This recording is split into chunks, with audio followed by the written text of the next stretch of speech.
Hello from Hollywood. My name is Anthony Boyer. And I'm Jess Canty. And today on Take Fountain, we're going to talk about audition terminology.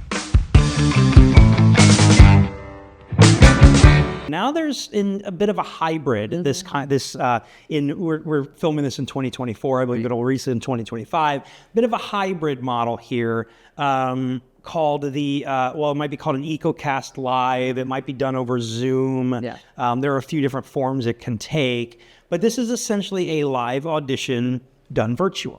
Right. And this is very much a whole new world. A lot of people are figuring out, and including the how do I handle myself in a virtual waiting room? Yeah. Do you have any tips for that? Yeah. I mean, I think, virtual waiting room, very similar to a regular waiting room. Yeah. And potentially, depending on if it's Ecocast Live, it's actually set up to show you kind of where you are next in the queue of who's waiting. You'll see how many other actors are ahead of you. It'll let you know when you're on deck to go into the room next. So Ecocast Live really truly is set up to mimic the live in-person scenario in a virtual environment. There's a great tutorial online that we'll post a link to, right, to what to expect out of an Ecocast Live, and that was published by Breakdown Services. So definitely if you get an Ecocast Live and you've never done one before, you're going to want to review that webinar so you know exactly what to expect. If it's over Zoom, they may be able to see the waiting room. They may have someone in the waiting room that's watching the waiting room. Right. These sessions in both scenarios are obviously being recorded. So again, your behavior not only in the audition itself and your performance in the audition itself, but everything else around that is being recorded potentially. And so if you're in the waiting room, you can have your camera off until they bring you in so that you're not in danger. I actually recommend. Yeah, you're not in camera danger. Off and muted. Muted, right?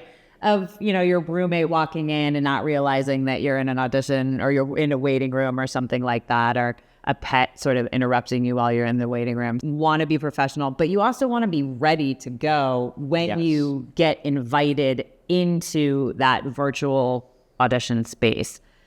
The other thing you want to make sure of is that you've got your framing, and this is, I think, another term that you'll see come up all the time. It's what we were talking about a bit with the vertical versus horizontal, but also your actual, where you are showing up in the frame of the camera.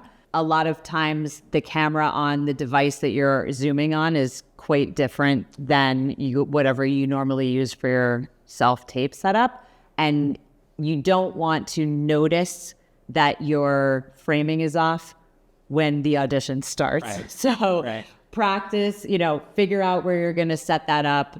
It's usually going to be a computer or your phone again. And if you don't have a tripod for your phone, what is that going to be sitting on during this live virtual audition? What does your background look like? Is your head hitting the top of the frame? Usually the shot is going to be something similar to what we've got here. And casting, I think, has gotten used to helping to instruct people in these scenarios, but all of the same rules apply, right? If you need a moment between when they ask you to slate and when you want to start the audition, ask for some time. Ask questions if you are, and we didn't really cover that before. True. But ask questions if you have questions about the material or questions about the character.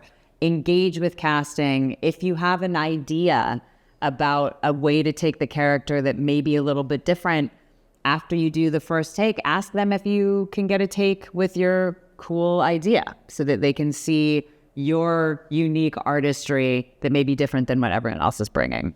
But don't just make one up to make one up. It's got to be organic. It's got to make sense.